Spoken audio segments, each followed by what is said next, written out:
जय श्री कृष्ण मित्रों, कैसे हैं आप सब। शिव शक्तो हम चैनल पे आपका हार्दिक स्वागत है और आशा करता हूँ कि आप सब अच्छे होंगे, स्वस्थ होंगे अपने अपने स्थान पे। मित्रों, यदि चैनल पे नए हैं तो विनम्रता से निवेदन करूँगा कि चैनल को सब्सक्राइब कर लें ताकि हमारे द्वारा जो भी वीडियो बनाई जाती है सबसे पहले वो आपको प्राप्त हो। वीडियो में दिखाई जाने वाली जानकारी यदि आपको अच्छी लगे तो ज़रूर लाइक करें, शेयर करें। मित्रों, आज बात कर रहे हैं कार्तिक मास की शुक्ल पक्ष की एकादशी तिथि के बारे में कि उसका क्या नाम है, क्या कथा। जो दो आज हम वीडियो में बात करने वाले दो सबसे बहुचर्चित कथाएं हैं उसको भी आपको सुनाएंगे। और इस एकादशी का नाम क्या है। तो मित्रों, कार्तिक मास की जो ये एकादशी है बहुत बड़ी अपने आप में महत्व रखने वाली। इसे देव उठनी एकादशी भी कहा जाता है और कई कई जगह पे प्रबोधिनी एकादशी भी कहा जाता है। तो आज के दिन एक तो सबसे बड़ी बात यह है कि ठाकुर जी अपने चतुर्मास की योग निद्रा से जागते हैं और आज ही के दिन बहुत सारे स्थानों में अधिकांशत जो है इसी एकादशी के दिन ठाकुर जी का और माँ तुलसी जी का विवाह समारोह संपन्न कराया जाता है। कुछ अलग अलग प्रांतों में पूर्णिमा तक अलग अलग हिसाब से भी विवाह कार्य तुलसी जी का, ठाकुर जी का कराया जाता है। तो बात करते हैं मित्रों कि एक तो ठाकुर जी जब जाग जाते हैं तो कहते हैं कि मांगलिक कार्यों की एक जैसे शुरुआत भी, इसको भी कई लोग जो वैष्णव है वो मानते हैं। और माँ तुलसी जी के विवाह का जो एक दिव्य पर्व है उससे भी बहुत सारी एक नई ऊर्जा का संचार होता है और भगवत कृपा को प्राप्त करने का एक बहुत बड़ा पर्व है। तो मित्रों, लेकिन कथा के बारे में बात करते हैं तो दो सबसे प्रचलित कथाएं हैं जो आपके साथ शेयर करेंगे। और भी कथाएं एक दो हो सकती हैं लेकिन कोशिश करेंगे वीडियो बहुत ज़्यादा लंबा ना हो, तो दो ही कथाओं पर आज विस्तार से चर्चा करेंगे।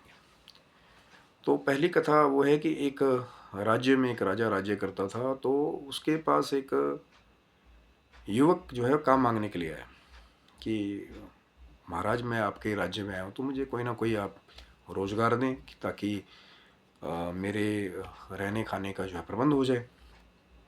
तो राजा ने कहा कि बाकी सब बातें ठीक है, हम आपको काम पे रख लेते हैं, लेकिन हमारे राज्य में एकादशी के दिन किसी को भी अन्न नहीं दिया जाता और सभी फलाहार करते हैं।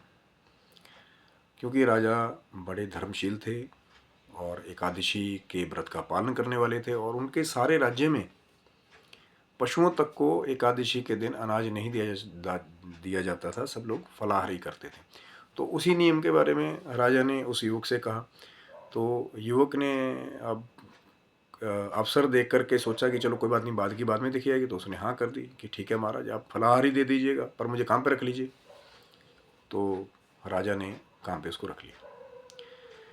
लेकिन कालांतर में हुआ वही कि जब एकादशी का पर्व आया तो राजा ने उस सेवक को फलाहार दिया।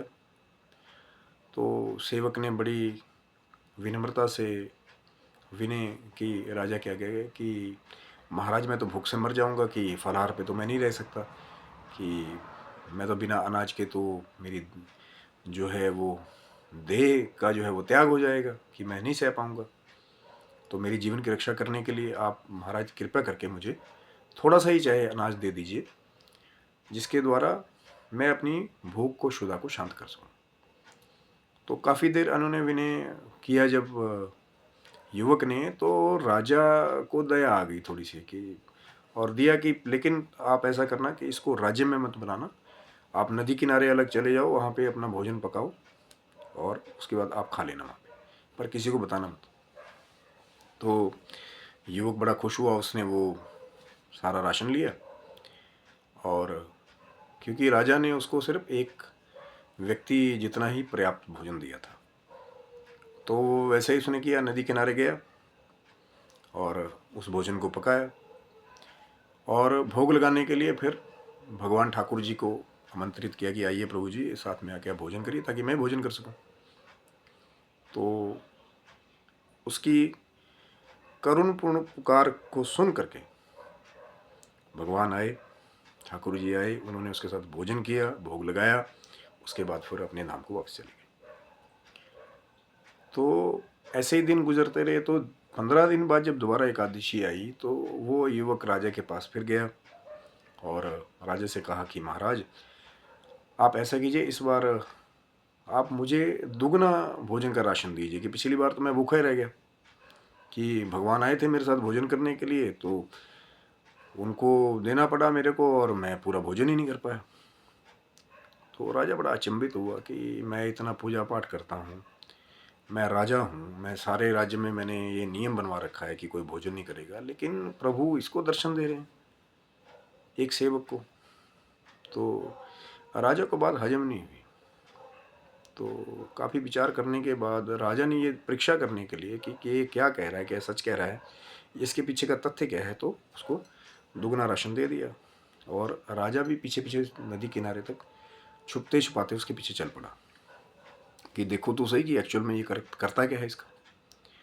तो सेवक ने वैसा ही किया, भोजन को पकाया और ठाकुर जी को आमंत्रित किया, आवाज़ लगाई कि आइए महाराज भोग लगाइए, अब तो मैं दुगना राशन लेके आया, आप भी रज के खा सकते हैं, मैं भी रज के खा लूँगा।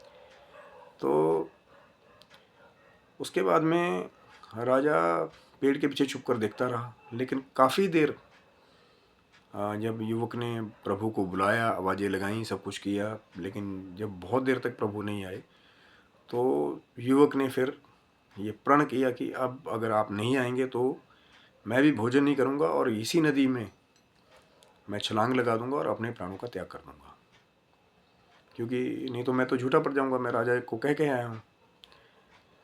और राजा सब कुछ पेड़ के पीछे से देख रहा था। तो जैसे ही वो नदी की तरफ गया छलांग लगाने के लिए तो प्रभु प्रकट हुए, उन्होंने उसकी बाँह पकड़ ली, उसको बिठाया, उसके साथ भोजन किया और फिर अंतर्ध्यान हो गए। तो राजा ने जब ये सब कुछ देखा तो जो राजा को एक अहंकार थोड़ा बहुत था कि मैं बहुत धर्म कर्म करता हूँ, कई बार लोगों को भक्ति का भी अहंकार हो जाता है ना, तो वो चूर चूर हो गया। और राजा को एक सीख मिली कि भाव के साथ कोई भी हो, चाहे वो किसी भी पदवी का हो, चाहे वो कैसा भी उसका जीवन यापन हो, यदि वो भाव के साथ भगवान को बुलाएगा तो प्रभु भी आते हैं और उनके साथ आके भोजन तक भी करते हैं। तो राजा को ये पता लगा तो फिर उसने भी भाव के साथ आगे एकादशी व्रत करता रहा और ठाकुर जी की कृपा को प्राप्त किया। दूसरी प्रचलित कथा क्या है कि एक राज्य का एक राजा था, तो अपने राज्य में वो भ्रमण कर रहा था। तो प्रभु ने, क्योंकि वो भी व्रत करने वाला, धर्म करने वाला था, तो प्रभु ने उसकी धर्म की परीक्षा लेने के बारे में सोचा। कई बार होता है ना कि भक्तों की ही परीक्षा होती है, और कई बार ऐसा होता है कि वो परीक्षाएं बड़ी लंबी और बड़ी कड़ी होती हैं।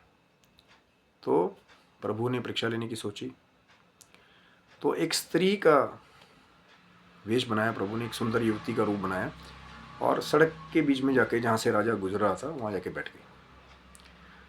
तो जैसे ही राजा ने उस स्त्री रूपी प्रभु को देखा तो कहा कि आप क्यों ऐसे यहाँ पे बैठी हुई हैं, आपका क्या कारण है। तो उन्होंने कहा कि मेरे पास कोई आश्रय नहीं है, मैं बड़ी दुखी हूँ, अब मैं कहाँ जाऊँ, कोई मेरे रहने का, कोई खाने का कोई ठिकाना नहीं है। तो राजा जो है वो उसके रूप के ऊपर मोहित हो गया, क्योंकि प्रभु की लीला है। और उसने कहा कि कोई बात नहीं, आप मेरे महल में चलिए, आपकी सारी व्यवस्थाओं को मैं देखूंगा। तो प्रभु स्त्री रूप बना करके राजा के साथ उसके महल में गए। लेकिन जाते ही प्रभु ने एक शर्त रखी कि ठीक है, मैं आपके साथ महल में रहूंगी, लेकिन जो मैं कहूँगी, जो हुक्म मैं दूंगी, वो आपको मानना पड़ेगा। तो राजा तो मोहित था ही, तो उसने सब शर्तें मान ली, कोई बात नहीं, जो भी आप कहेंगी वो सब आपके हिसाब से होगा। तो जैसे ही एकादशी आई, अब राजा जो एकादशी का व्रत किया करता था और पूरे राज्य में भी अनाज नहीं बांटा जाता था, तो उस दिन क्या काम किया ठाकुर जी ने कि सब जगह भोजन बंटवाया। और कई कई जगह तो ऐसा विवरण मिलता है कि मछली वगैरह, ये वो मांस, पता नहीं कहाँ कहाँ प्रभु ने सब अस्त व्यस्त कर दिया। तो जैसे ही राजा को वो भोजन दिया कि आप भी खाओ, तो राजा के मन में एक बड़ी ग्लानि हुई और कहा कि नहीं, आज तो एकादशी है, तो मैं तो सिर्फ फलाहार करूँगा, मैं भोजन नहीं करूँगा, और वो भी ऐसा तामसिक भोजन। तो फिर अपनी जो कसम दी थी स्त्री रूपी प्रभु ने कि मैं तभी आपके साथ महल में रहूँगी जब आप मेरी सारी बातें मानेंगे, तो वो चीज़ याद दिलाई। तो राजा फिर भी जो है वो मन से उसका मन नहीं माने कि मैं कैसे एकादशी को भोजन करूँ। तो जो स्त्री रूपी प्रभु थे उन्होंने एक फिर और शर्त रखी कि ठीक है, अगर आपको ये चीज़ नहीं करनी तो अपने बड़े बेटे का सिर मेरे को ला करके दो, तब जाके आप अपनी शर्त से मुक्त होगे, नहीं तो अपने धर्म से झूठे पाए जाओगे कि राजा ने जो वचन दिया था उसको पूरा नहीं किया। तो राजा अब धर्म संकट में आ गया और अपनी बड़ी रानी से इसके बारे में जाके उन्होंने वार्तालाप किया। तो बड़ी रानी ने कहा कि कोई बात नहीं, कि पुत्र की बलि हम दे देंगे, पुत्र का शीश हम दे देंगे काट करके, लेकिन हमारा धर्म तो नहीं हारेगा, हमारा धर्म तो नहीं जाएगा। लोग ये तो नहीं कहेंगे कि राजा झूठा था या धर्मशील नहीं था। कोई बात नहीं, पुत्र हमारे, अगर प्रभु की ठाकुर जी कृपा होगी तो हमारे और कई पुत्र होंगे, लेकिन ये पुत्र हम धर्म पे कुर्बान कर देंगे। तो राजा ने बहुत सोच विचार किया, रानी के समझाने पे फिर राजा मान गया और ले जा करके अपने पुत्र को बुलवाया राज्य में।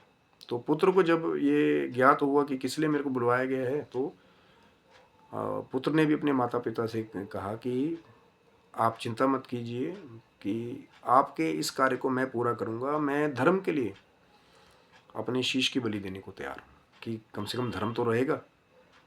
तो राजा भी धर्मशील था और जो पुत्र था आगे भी धर्मवान था।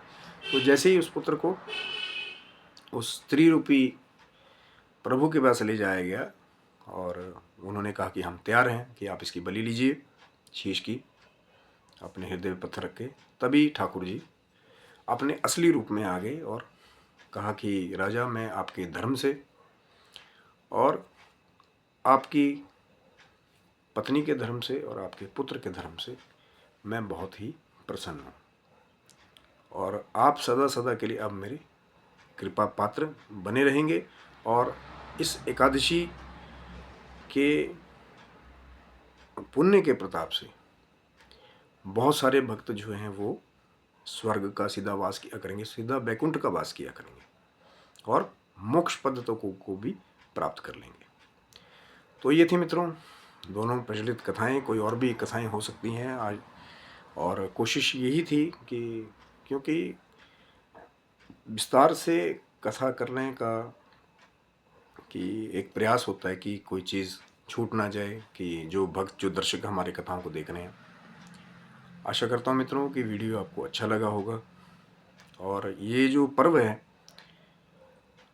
कार्तिक शुक्ल एकादशी का, ये बहुत बड़ा पर्व है और इस दिन ब्राह्मणों को किया हुआ दान सुपात्र हो, जो कि जिसको एक्चुअल में उसकी आवश्यकता हो। अब ये नहीं कि पंडित जी 50 छाते रखे हो तो 91वां आप भी दे दो। जो विद्वान हैं, ब्राह्मण हैं, मैं निर्धन नहीं कहूँगा, लेकिन जिसको आवश्यकता है कि हाँ उसके पास उनके पास वो चीज़ नहीं है, उनको देंगे तो ज़्यादा फल लगता है। तो छाता, जूता, चप्पल, अनाज दान करने का, दक्षिणा दान करने का, इस दिन पाठ करने का, ठाकुर जी के नाम का संकीर्तन करने का बहुत बहुत गुना फल है। और जैसे मैंने बात की थी कि आज के दिन माँ तुलसी जी का और ठाकुर जी का विवाह समारोह भी पूरे भारतवर्ष में बहुत जगह किया जाता है, और जैसे एक पूरा विवाह समारोह होता है वैसे ही उसको संपन्न कराया जाता है। तो आप भी ठाकुर जी कृपा प्राप्त करें। यदि नहीं विवाह समारोह कर रहे हैं तो भी जितना भी आपको समय मिले ठाकुर जी के नाम का जप करें, चाहे ओम नमो भगवते वासुदेवा का जप करें, माँ तुलसी जी का, ठाकुर जी का श्री लक्ष्मी नारायण नमः मंत्र का जप करें, कर सकते हैं। और हरि ओम अगर ज़्यादा नहीं कर सकते हैं तो हरि ओम या श्री राम। ठाकुर जी के बहुत सारे नाम हैं, माधव, केशव, गोविंद, गोपाल। तो उन नामों को जाप करते हुए आप भगवत कृपा का आज के दिन इसका बहुत गुना लाभ है और लाभ प्राप्त करिए। और ठाकुर जी की कृपा सदा आपके पूरे परिवार पे और कुल पे बनी रहे, और ऐसे ही आपके जीवन की भौतिक और आध्यात्मिक उन्नति में आप आगे अग्रसर होते हैं। जय श्री कृष्ण मित्रों।